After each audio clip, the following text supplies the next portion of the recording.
வணக்கம் and welcome to சமைத்து சாப்பிடலாம் யூடியூப் சேனல். இன்றைக்கி இந்த பதிவில் நம்ம பார்க்க போகிறது ஒரு ஹெல்த்தியான பிரேக்ஃபாஸ்ட் ரெசிபி தான் பார்க்க போகிறோம். அதுக்கு முன்னாடி நம்ம சேனலில் நீங்கள் தான் ஃபஸ்ட் டைம் பார்க்குறீங்க அப்படின்னா நம்ம சேனலில் போட்டிருக்க ரெசிபிஸ்லாம் உங்களுக்கு பிடிச்சிருந்ததுன்னா மறக்காமல் சேனலை சப்ஸ்கிரைப் பண்ணி பக்கத்தில் இருக்கிற பெல் ஐக்கானை கிளிக் பண்ணி வச்சுக்கோங்க. அப்போ தான் நான் அடுத்தடுத்து போடுற வீடியோட நோட்டிஃபிகேஷன் உங்களுக்கு தொடர்ந்து வரும். வாங்க என்னோடய கிச்சனில் போய்ட்டு இந்த பிரேக்ஃபாஸ்ட் ரெசிபி எப்படி செய்யலாம் அப்படின்றத பார்க்கலாம்.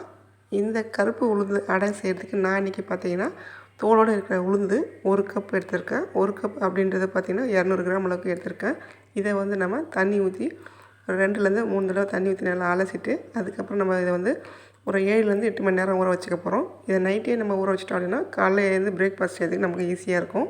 இந்த மாதிரி தண்ணியில் நல்லா அலசிட்டு அதுக்கப்புறம் நம்ம இதை ஊற வச்சுக்கலாம். டின்னருக்கு இந்த அடை செய்ய போகிறீங்க அப்படின்னா காலையில் ஊற வச்சுருங்க. அதுக்கப்புறம் ஈவினிங் செய்கிறதுக்கு உங்களுக்கு ஈஸியாக இருக்கும். இந்த மாதிரி தண்ணி ஊற்றி ஊற வச்சதுக்கப்புறம் நம்ம காலையில் எழுந்து எப்படி இருக்குது அப்படின்றத பார்க்கலாம். இட்லி மாவுலாம் அரைக்கும் போது நம்ம உளுந்தில் இருக்கிற தோல்லாம் எடுத்துகிட்டு நம்ம வந்து மாவு அரைப்போம். அந்த மாதிரி தோல்லாம் எடுக்காமல் இந்த மாதிரி நீங்கள் அடை செஞ்சு சாப்பிட்டு பாருங்கள். இதில் இருக்கிற நார்ச்சத்து நமக்கு முழுமையாக கிடைக்கும். இப்போ இந்த மாதிரி நம்ம ஊறினதுக்கப்புறம் இதில் இருக்கிற தண்ணியை நம்ம வடிச்சிட்டு எடுத்து வச்சுக்கலாம். கருப்பு உளுந்து இல்லாதவங்க வீட்டில் இருக்கிற வெள்ளை உளுந்துலேயே நம்ம இந்த மாதிரி வந்து ஊற வச்சு அடை செய்யலாம். ஆனால் அது வந்து நம்ம நைட்டே ஊற வைக்க வேண்டாம். காலையில் ஒரு 2 மணி நேரம் ஊற வச்சா போதும். இந்த மாதிரி நம்ம தண்ணி வடிச்சிட்டு எடுத்தது பிறகு இது கூடவே பார்த்திங்கன்னா 2 டேபிள் ஸ்பூன் அல்லது நம்ம உளுந்து எடுத்த கப்பில் 1/4 கப் அளவுக்கு கடலைப்பருப்பு எடுத்து 2 மணி நேரம் ஊற வச்சுட்டு தண்ணியை வடிச்சிட்டு எடுத்து வச்சுருக்கேன். கடலைப்பருப்பு சேர்க்குறது ஆப்ஷனல் தான். சேர்த்தோம் அப்படின்னா டேஸ்ட் ரொம்ப நல்லாயிருக்கும். அடுத்து ஒரு மிக்ஸி ஜாரில் 2 டீஸ்பூன் மிளகு சேர்த்துக்கலாம். கூடவே 1 டீஸ்பூன் சோம்பு, 1 டீஸ்பூன் ஜீரகம் சேர்த்துக்கலாம். கூடவே 1 டீஸ்பூன் பெருங்காயத்தூள் சேர்த்துட்டு இதை நம்ம பல்ஸ் மோடில் வச்சு 2 சுற்றி எடுத்துக்கலாம். ரொம்ப பவுடராக அரைக்காமல் கொஞ்சம் கொரன்னு இருக்கிற மாதிரி இந்த மாதிரி வந்து நம்ம அரைச்சி எடுத்து வச்சுக்கலாம். இப்போது அடுத்து பார்த்திங்கன்னா தேங்காய் துருவல் பார்த்திங்கன்னா ஒரு 2 டேபிள் ஸ்பூன் தேவைப்படும். நான் இந்த மாதிரி தேங்காய் வந்து பெரிய பெரிய பீஸாக கட் பண்ணி வச்சுருக்கேன். இதை வந்து பல்ஸ் மோடில் வச்சு 2 சுற்றி எடுத்துக்க போகிறேன்.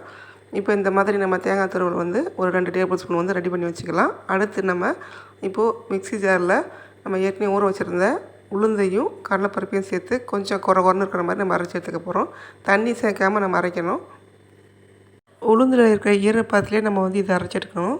சப்போஸ் உங்களுக்கு தண்ணி தேவைப்படுதுன்னா கொஞ்சமாக தெளித்த மாதிரி தெளித்து அரைச்சிக்கோங்க. தண்ணி ரொம்பலாம் சேர்க்கக்கூடாது. இப்போ இந்த மாவையே பார்த்திங்கன்னா நம்ம வந்து வடையாக கூட நம்ம செய்யலாம். இப்போ இது கூடவே நம்ம ஊற வச்சுருந்த கடலைப்பருப்பையும் சேர்த்துக்கலாம். வடை செய்கிறப்ப பார்த்திங்கன்னா நம்ம தண்ணி சேர்க்காமல் அரைக்கணும். அதே மாதிரி இந்த வடைலாம் பார்த்திங்கன்னா நம்ம பெருமாள் கோயில், ஆஞ்சநேயர் கோயிலெலாம் பார்த்திங்கன்னா இந்த வடை மாலை சாத்துவாங்க. இந்த மாதிரி வடை செஞ்சு நீங்கள் வடை மாதிரி செய்ய போகிறீங்க அப்படின்னா தண்ணி சேர்க்காம அரைச்சி எடுத்துக்கோங்க. இப்போ இந்த மாதிரி வந்து கொஞ்சம் கொரன்னு இருக்கிற மாதிரி நம்ம அரைச்சி எடுத்ததுக்கப்புறம் இது கூட நம்ம என்னென்ன சேர்க்க போகிறோம் அப்படின்றத பார்க்கலாம். இப்போ நம்ம ஸ்டவ் ஆன் பண்ணி ஸ்டவ்வில் ஒரு கடாயை வச்சுக்கலாம்.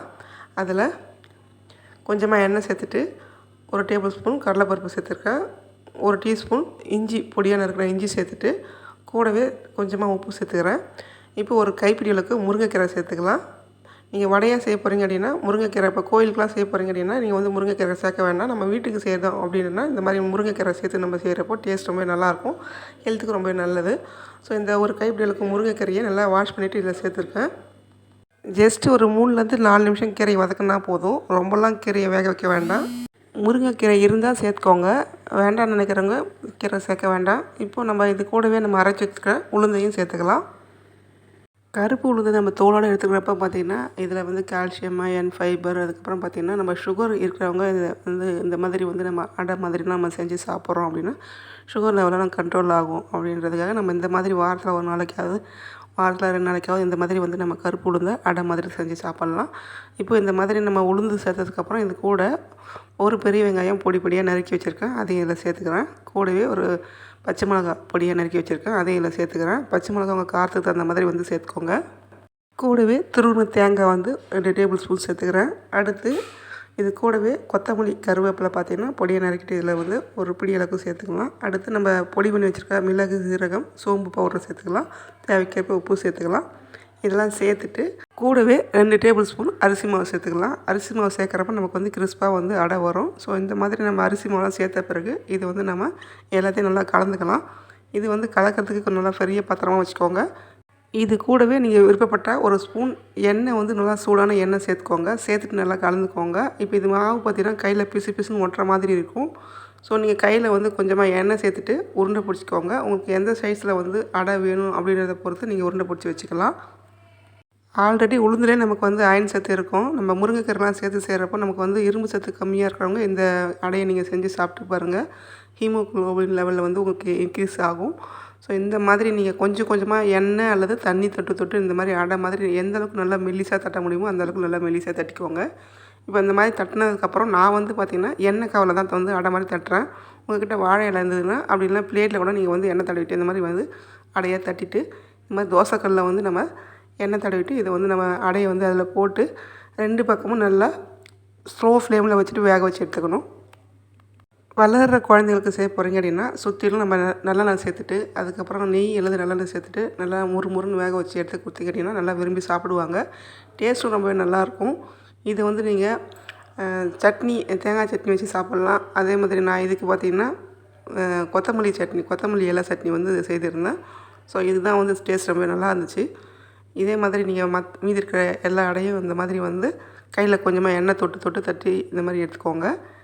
எனக்கு வந்து இந்த எண்ணெய் கவரில் தட்டுறது ரொம்பவே ஈஸியாக இருந்துச்சு. எடுக்கிறதுக்கும் ஈஸியாக இருந்தது. ஸோ உங்கள்கிட்ட எண்ணெய் கவர் இருந்தால் எடுத்துக்கோங்க. அப்படி இல்லைனா வாழை இலையில் தட்டி இந்த மாதிரி அடை மாதிரி தட்டி எடுத்துக்கோங்க. உங்களுக்கு வந்து இன்ஸ்டண்ட்டாக வந்து அடை செய்யணும் அப்படின்னா நீங்கள் வெள்ளை உளுந்தில் நீங்கள் ஒரு 2 மணி நேரம் ஊற வச்சுட்டு இந்த மாதிரி வந்து அடை வந்து செய்யலாம். அதுவுமே டேஸ்ட் ரொம்ப நல்லாயிருக்கும்.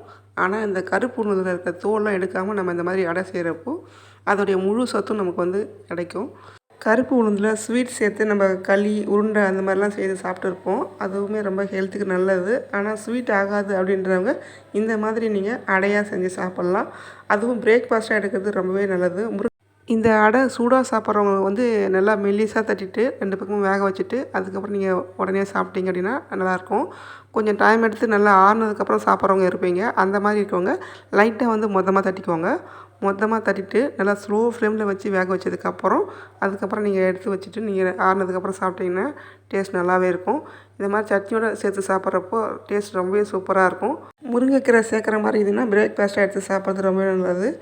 இது வந்து நம்ம அடை பார்த்திங்கன்னா நம்ம ஒன்று சாப்பிட்டாலே எனக்கு வயிறு ஃபில் ஆகிற மாதிரி இருக்கும். ஸோ நீங்கள் சுகர் இருக்கிறவங்க இந்த அடையை நீங்கள் ட்ரை பண்ணி பாருங்கள். சுகர் லெவல் கண்ட்ரோல் ஆகும். ஓகே ஃப்ரெண்ட்ஸ், இன்றைக்கி நான் செய்த இந்த கருப்பு உளுந்து அடைக்கு பார்த்திங்கன்னா நான் வந்து கொத்தமல்லி இலை சட்னி தான் பண்ணியிருந்தேன்.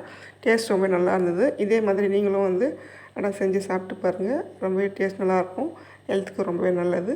ஓகே ஃப்ரெண்ட்ஸ், இன்றைக்கி பார்த்த அந்த கருப்பு உளுந்து அடை ரெசிபி உங்களுக்கு ரொம்பவே ஒரு யூஸ்ஃபுல்லான ரெசிபியாக இருக்கும் அப்படின்னு நான் நம்புகிறேன். வீடியோ பிடிச்சிருந்துன்னா மறக்காமல் வீடியோக்கு லைக் கொடுக்க மறக்காதீங்க. அதே மாதிரி ரொம்பவே பிடிச்சிருந்தது அப்படின்னா உங்கள் ஃப்ரெண்ட்ஸ் அண்ட் ஃபேமிலிக்கு இந்த வீடியோவை ஷேர் பண்ணி விடுங்க. அவங்களும் பார்த்து பயன்பெறட்டும். மறக்காமல் நம்ம சேனலில் போட்டுருக்க மற்ற ரெசிபி வீடியோவும் பாருங்கள். வீடியோலாம் பிடிச்சிருந்துன்னா மறக்காமல் சேனலை சப்ஸ்கிரைப் பண்ணி பக்கத்தில் இருக்கிற பெல் ஐக்கானை கிளிக் பண்ணி வச்சுக்கோங்க. அப்போ தான் நான் அடுத்தடுத்து போகிற வீடியோட நோட்டிஃபிகேஷன் உங்களுக்கு தொடர்ந்து வரும். தேங்க்ஸ் ஃபார் வாட்சிங். தேங்க்யூ.